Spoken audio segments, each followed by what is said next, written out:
प्रदेश के सबसे भरोसेमंद और number 1 news channel India news Haryana में आपका स्वागत है। मैं हूं राज वर्मा और आप देख रहे हैं आपका पसंदीदा कार्यक्रम अफसरनामा। अफसरनामा जहां हम हर सप्ताह प्रदेश के आईपीएस और आईएएस अधिकारी के जीवन के अनछुए पहलू से आपको रूबरू कराते हैं। और इस सप्ताह हम आपकी मुलाकात कराने जा रहे हैं प्रदेश के आईएएस अधिकारी एसपी गुप्ता से, जो आजकल Haryana institute of public administration में बतौर डायरेक्टर जनरल तैनात है।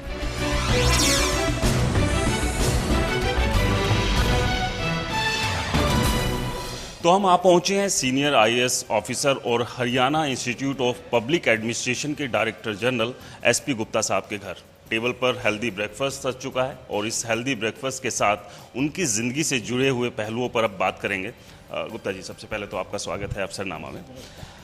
सबसे पहला सवाल, क्योंकि ब्रेकफास्ट टेबल पे है, पूरे परिवार के साथ बैठे हुए हैं, तो परिवार के बारे में ही पहले जानना चाहेंगे। परिवार में कौन कौन लोग हैं और सभी लोग क्या कर रहे हैं अपनी ज़िंदगी में? देखिए, ये मेरा दुर्भाग्य है, मेरे माता पिता तो अब नहीं हैं, बट मेरे 2 बेटे हैं जो आपके सामने बैठे हैं। एक प्रियंक है और एक रुचिर है, और दोनों ये मैरिड हैं। उनकी धर्मपत्नियाँ जो आज यहाँ नहीं हैं, और फिर दो बच्चे हैं इनके आगे, पोते हैं, मतलब मेरे 2 पोते बड़े बेटे के हैं और एक पोता और पोती छोटे बेटे के हैं। दोनों ही बेटे क्या करते हैं प्रोफेशनल लाइफ में अपनी?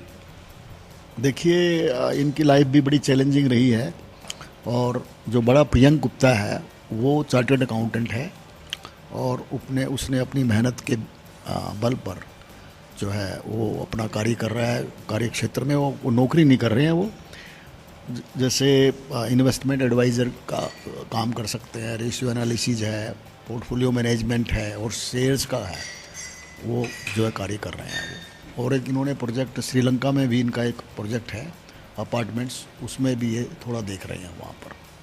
छोटा बेटा है वो एमएससी है, यूनिवर्सिटी ऑफ लीड से किया है उसने, और वो पहले वो भी इनके साथ ही काम कर रहे हैं, और साथ में जो है रियल एस्टेट में भी वो लगे हुए हैं। आरएसएस से भी आप जुड़े रहे। एक बड़ी चुनौती शुरुआती दौर में रही है, तो शुरुआत से ही मन में था कि सरकारी जॉब में आपने जाना है, आईएएस बनना है, या अचानक से कुछ परिवर्तन आया ज़िंदगी में और उसके बाद आप आईएएस की तरफ निकल पड़े?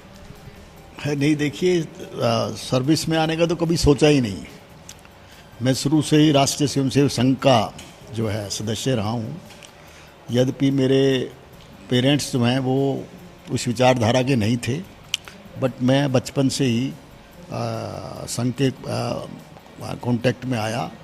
मुझे जो जिस शहर से मैं बिलोंग करता हूँ वहाँ संघ के बहुत लोग हैं, आज भी बड़े अच्छे पदों पर हैं संघ, राष्ट्रीय स्वयंसेवक संघ में वो।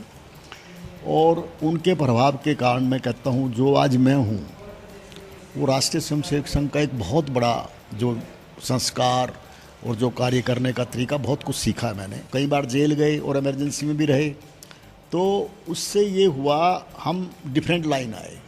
लेकिन जेल में रहने के बाद, मैं बड़ैल चंडीगढ़ जेल में था, वहाँ रहने के बाद मुझे ऐसा लगा भाई ये राजनीति है ना, ये ठीक नहीं है। लोगों के व्यवहार, जितने देश के प्राइम मिनिस्टर जो रहे वो सबसे मिलना जेल में रहा, तो थोड़ा सा लगा भी मैं जेल में ना जाऊँ। और जेल में 1-2 ऐसे मेरी जो प्रेरणा स्रोत थे, जैसे जस्टिस जितेंद्र वीर गुप्त जी थे, वो मेरे साथ थे। तो फिर लगा भी मैं राजनीति छोड़ के, इसको छोड़ के अपना काम करूं। उन्होंने मुझे इसके लिए कहा भाई आप अब यहाँ जेल में हो, तैयारी करो एग्ज़ाम की। तो मैंने फिर आईएएस का एग्ज़ाम के लिए भरा। मेरा वो फर्स्ट और लास्ट चांस था, लेकिन उस समय सेंटर जो है आईएएस का वो पटियाला होता था, चंडीगढ़ नहीं था, तो मुझे वहाँ इजाज़त नहीं दी गई अपीयर होने की। तो फिर मैंने पीसीएस का, हमारा एचएस का एग्ज़ाम दिया, उसमें मैंने क्वालिफाई किया। उसमें बड़ी बाधाएं आई, सबको पता था मैं लीडर हूँ संघ का, वो हूँ, बहुत कोशिश की रोकने की, लेकिन जब प्रभु की इच्छा होती है तो मेरा सिलेक्शन हुआ। वहाँ पर मुझे लेट ज्वाइन करना पड़ा बहुत, और सर्विस में आके भी देखा वो बड़ा चैलेंजिंग रहा, क्योंकि जब एक बार ठप्पा लग जाता है तो उस समय तो कोई पूछता ही नहीं था। सबको ये सोचते थे भाई ये तो जनसंघी है, संघी है, ऐसे करके ना हमें बड़ा ढंग से सर्विस में बड़ा हमें कोई ऐसी अच्छी असाइनमेंट नहीं दी जाती थी। तो बड़ा अच्छा एक्सपीरियंस रहा, बट मैं समझता हूँ ये एक बहुत अच्छा, बहुत सीखा मैंने, बड़ा चैलेंजिंग जॉब रहा और मुझे खुशी है आज। प्रोफेशनल लाइफ की शुरुआत लेकर चाहे हॉकी के प्लेयर रहे हो, बाकी सब पे तो चर्चा की है, शादी से जुड़ी कुछ बातें बताइए। नहीं, हमारी वैसे अरेंज मैरिज थी, पर कुछ लोग कहते थे कि हमारी शायद लव मैरिज थी, क्योंकि मैं जब कुरुक्षेत्र यूनिवर्सिटी में पढ़ती थी तो हमारे टाइम में ना डायरेक्ट इलेक्शन फर्स्ट टाइम हुआ था। तो अशोक नागपाल खड़े हुए थे इलेक्शन में एबीवीपी की तरफ से, तो हम लोग कन्वेंसिंग कर रहे थे। तो शायद गुप्ता जी उस टाइम अपनी चंडीगढ़ की तरफ से कन्वेंसिंग करने आए थे हमारे कुरुक्षेत्र यूनिवर्सिटी में एबीवीपी के। तो मैं तो हालांकि इनको नहीं जानती थी, ना ही हम लोग मिले कुछ ऐसा। कि वो आप मिलने आए थे और आपको पता नहीं था? नहीं, वो मुझसे मिलने नहीं आए थे। इवन जब हम फर्स्ट टाइम मिले तो मुझे लगा कि इनको कहीं देखा है। अब ये नहीं पता कि कहाँ देखा है, ये मुझे बिल्कुल याद नहीं था कि ये यूनिवर्सिटी में ही देखा था। आपके साथ भी ऐसा रहा गुप्ता जी? नहीं, देखिए ऐसा है, मुझे तो जब बताया गया, वो सीक्रेट जानना चाह रहे हैं कि मैम को पता नहीं है और आप पीछे पीछे लगे हुए थे।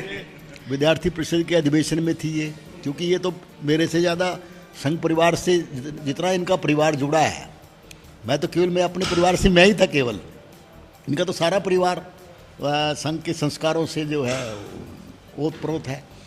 तो वो वही कारण था, मैं समझता हूँ, शादी होने का भी। आपके फादर साहब चुनौती भरी शुरुआत रही उनकी लाइफ की, हॉकी प्लेयर भी रहे जैसे बताया। जब आप सुनते थे कि हॉकी प्लेयर थे तो कभी मन में आया कि नहीं पिताजी एक बार फिर से आप शुरू करें ये सब? नहीं, हमें तो बहुत प्रेरणा मिली उससे, और हमारा जीवन का कि इसीलिए ये प्रेरणा स्रोत है। मैं आपको इनकी कुछ कार्यशैली के बारे में बताता हूँ। देखिए, वैसे तो हर बच्चे के लिए अपने माता पिता श्रद्धेय होते हैं, बट हमारे लिए तो फ्रेंड, गाइड, गुरु सब यही हैं दोनों। और हम बड़े फॉर्चुनेट हैं कि हमें ऐसे प्रेरणा स्रोत घर में मिले, वरना लोगों को अपने गुरु को ढूंढने के लिए तो पता नहीं कई बार तपस्या के लिए हिमालय तक जाना पड़ता है। मैं कार्यशैली बता रहा था पापा की। सबसे जो छू जाने वाली चीज़ है इनके व्यक्तित्व की, वो है कि कोई भी व्यक्ति किसी भी स्टेटस का जब इनके पास मदद के लिए आता है तो ये फोर्थ कमिंग होते हैं। आमतौर पर होता है कि बच्चे जब गलतियां करते हैं तो उस दौरान किस तरह का रिएक्शन होता था गुप्ता जी का? कभी मार भी पड़ी आप लोग? मुझे बिल्कुल नहीं याद कि पापा ने हमें कभी डांटा हो। सबसे आई वुड से कि हम लोग तो अपने पेरेंट्स को ऐसे देखते हैं कि हमारे अब बच्चे हैं, अगर हम 10% भी इन्होंने जैसे हमें पाला है हम अपने बच्चों की तरफ कंट्रीब्यूट कर सके तो हम बहुत कुछ कर सकते हैं। आपने डांटने का बोला, हमारे परिवार में हमारी खासियत क्या है, और ये नॉट अक्रॉस कंप्लीट परिवार में, जस्ट हम यहाँ 4 जने बैठे हैं, हम चारों के बीच में एक ऐसा बंधन है एंड सबको एक ट्रस्ट फैक्टर है। इसलिए मुझे बिल्कुल नहीं याद कि हमें कभी पढ़ाई करते हुए, कभी खेलते हुए या कभी कहीं जाते हुए कभी भी डांट पड़ी हो। और वो डांट भी अगर है तो वो एक सीख है, हल्का सा इशारा ही कर देते थे कि ऐसा नहीं करना है, तो हमें नहीं याद कि हमने फिर से वो कभी किया हो। फिल्मों के बारे में पूछते हैं। आमतौर पर खैर जिस तरह की आपकी लाइफ रही है, मुझे नहीं लग रहा कि फिल्म में आप बहुत ज़्यादा देखते होंगे, लेकिन फिर भी जब मौका मिलता है तो कभी परिवार के साथ आपने प्लान किया कि हाँ फिल्में देखने जाना, और कौन सी फिल्में ऐसी थी जो आपकी सबसे पसंदीदा रही, फेवरेट रही? देखिए, आपको हैरानगी होगी, मैंने जब से फिल्म देखनी शुरू की ना, कोई ऐसी फिल्म नहीं थी मैंने जो ना देखी हो। इतनी फिल्में देखता था, और कई बार तो क्या होता था, हमारा पहला शो, पहली टिकट पहली रो, जब चंडीगढ़ में आए तो ऐसे ही होता था। स्टूडेंट लाइफ में क्या है, मैंने सबसे पहली फिल्म मेरी दारा सिंह थी, क्योंकि मैं रेसलर भी था, कबड्डी भी खेलता था, और दारा सिंह की मैंने जितनी फिल्में आई 25-26 फिल्में थी ऐसी, वो लगातार सारी देखी। किंग कॉन्ग थी, जैसे लुटेरा थी, तो सभी फिल्में देखी, और उनसे बड़ी प्रेरणा मिलती, जैसे जोगिंदर सिंह टाइगर को, दारा सिंह कैसे वो करते थे, किंग कॉन्ग को कैसे करते थे। तो फिल्में वहाँ से स्टार्ट की, और फिर जब यूनिवर्सिटी में गए तो वहाँ भी बहुत सभी फिल्में देखते थे।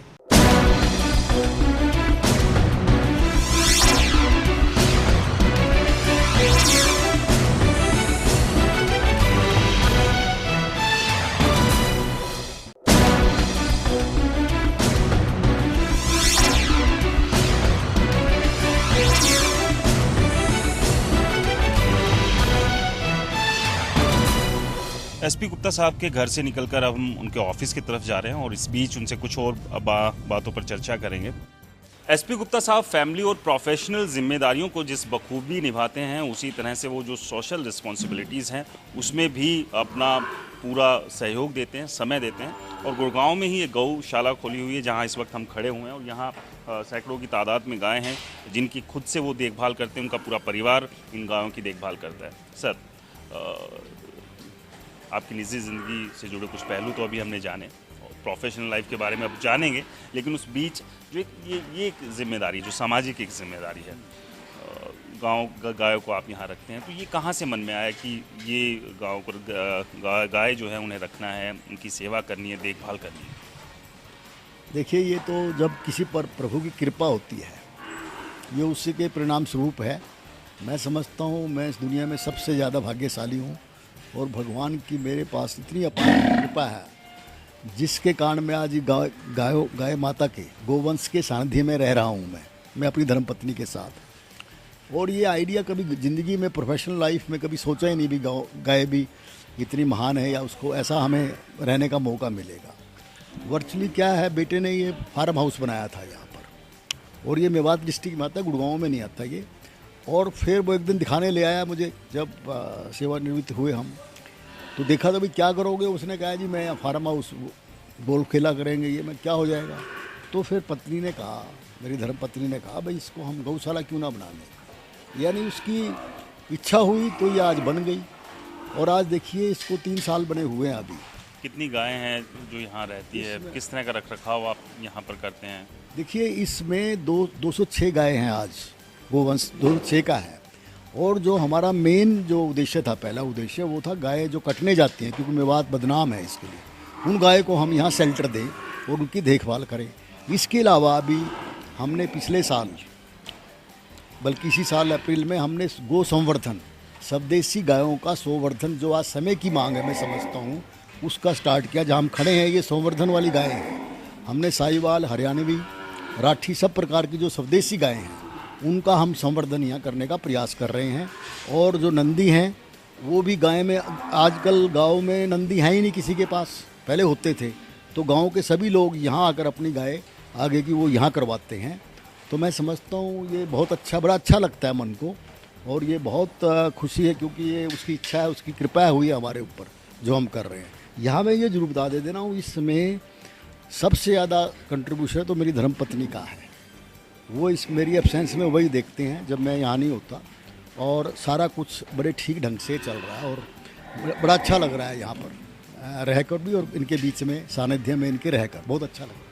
गायों की देखभाल यहाँ करते हैं, सेवा करते हैं एसपी गुप्ता साहब, उनकी धर्मपत्नी, उनका पूरा परिवार। अब प्रोफेशनल लाइफ को किस तरह से पूरा दिन वो रहते हैं, अपने काम काज को किस तरह से निपटाते हैं, वो भी सब जानेंगे। और अब गुप्ता साहब के साथ ही चलेंगे और ये पूरा दिन उनके साथ आप बिताने वाले हैं। और बहुत कुछ है एसपी गुप्ता साहब की ज़िंदगी से जुड़ा हुआ, जो एक एक कर हम आपको दिखाएंगे भी और बताएंगे भी। सर, गुड़गांव की बात कर लें। गुड़गांव में आपका काफ़ी सर्विस रही, यहाँ पर आपने काफ़ी काम भी किया। अभी हाल में जिस तरह से महाजाम लगा था, बड़ी दिक्कतें लोगों को यहाँ पर परेशानियों का सामना करना पड़ा और बदनामी भी इंटरनेशनल प्लेटफॉर्म पे गुड़गांव की हुई। तो कहाँ कमी मानते हैं कि जो इस तरह की परेशानी आए, इस सब से कैसे निपटा जा सकता? बस देखिए, ऐसा है, आपने बिल्कुल ठीक कहा।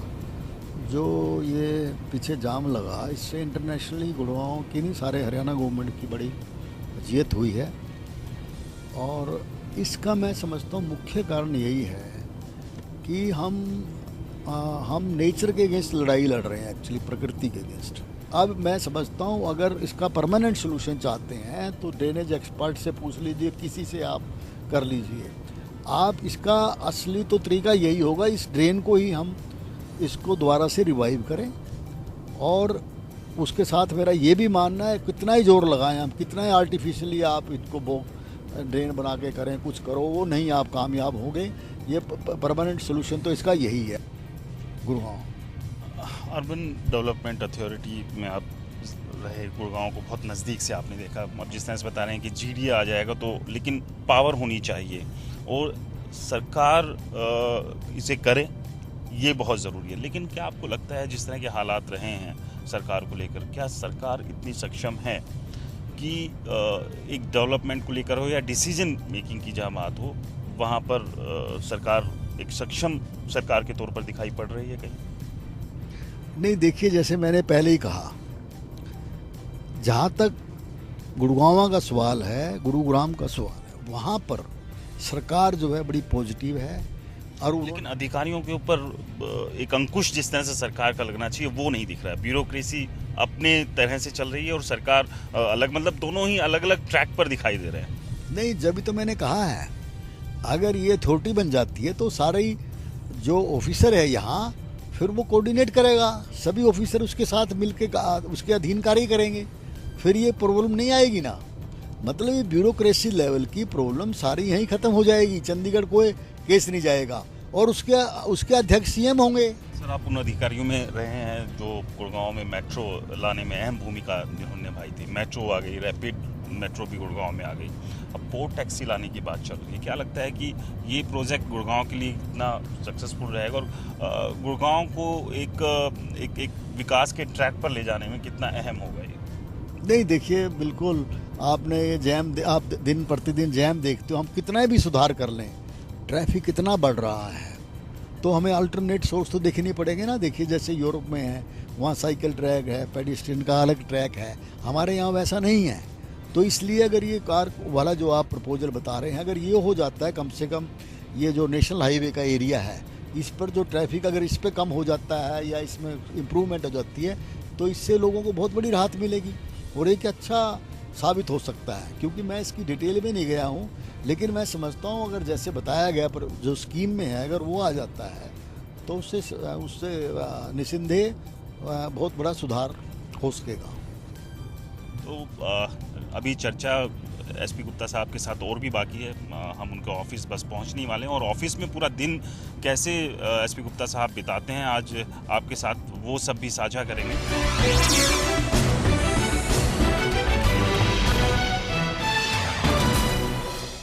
Haryana institute of public administration के डायरेक्टर जनरल एसपी गुप्ता साहब के अब ऑफिस हम पहुंच गए और पूरा दिन वो ऑफिस में किस तरह से बिताने वाले हैं ये सब आपको दिखाएंगे। उससे पहले कुछ और बातचीत कर लेते हैं। बहुत से लोग ये नहीं जानते कि आखिरकार इस बिल्डिंग में होता क्या है, हिप्पा क्या है, क्या करती है, तो थोड़ा सा वो एक बार आप लोगों को समझाएं कि हिप्पा क्या है। नहीं, आपने ठीक कहा। जब मैं आया था तो आने से पहले बहुत से लोगों को पता ही नहीं था भाई ये हिप्पा क्या कार्य है इसका और क्या नहीं। पहले तो जितने सर्विस में स्टार्ट में आते हैं, इंडक्शन होता है, उनको ट्रेनिंग देना है। फिर दूसरे जो इन सर्विस हैं उनको ट्रेनिंग देना है। और सबसे बड़ी जो बात है जो लोगों को नहीं पता, हिप्पा का मैंडेट ये भी है कि वो रिसर्च भी करे।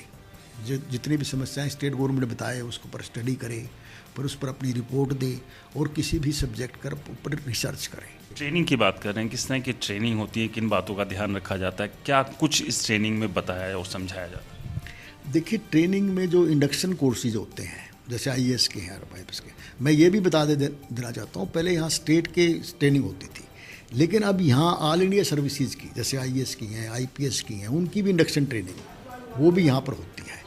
और उनको देखते हुए वो ट्रेनिंग हम कर रहे हैं। अब देखिए, ट्रेनिंग में बेसिक जो रिक्वायरमेंट है वो सब कुछ हम यहाँ करते हैं।